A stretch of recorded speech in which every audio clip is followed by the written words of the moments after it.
Здравейте на всички! Това е второто попълнение към Брауновия ми апарат.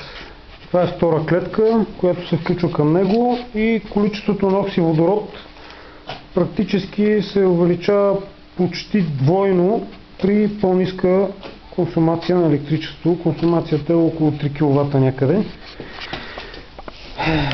Сега ще я пусна.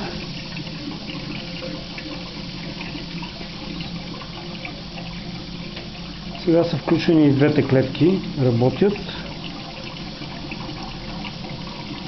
Практически при максимално отворен кран на горелката генератора успява да дигне налягането и през устата да изключи.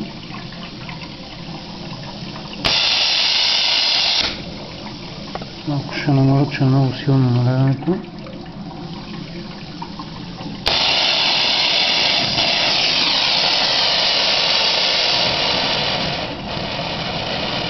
Ще ви покажа, тук съм сложил една огнеупорна тухла и отгоре върху нея,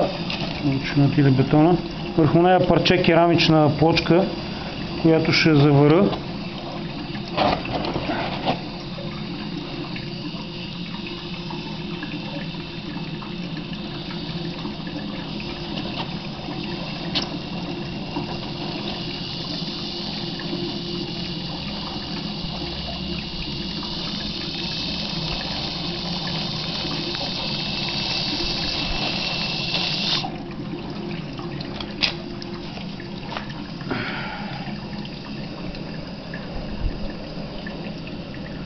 Ето керамична плочка за огнеупорна тухла.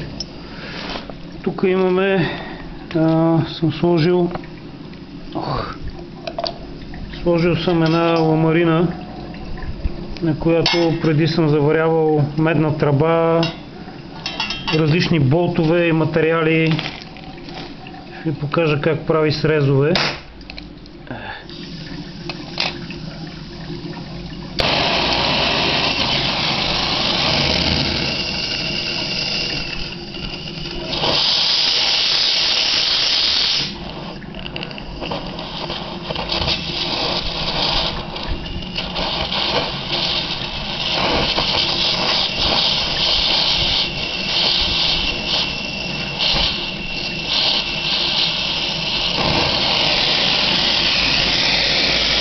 Медната тръба също не е проблем за разтопяване или за пробиване.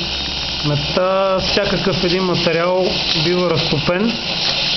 Най-интересното е, че към различни материали самия пламък има избирателна способност, което е доста интересно.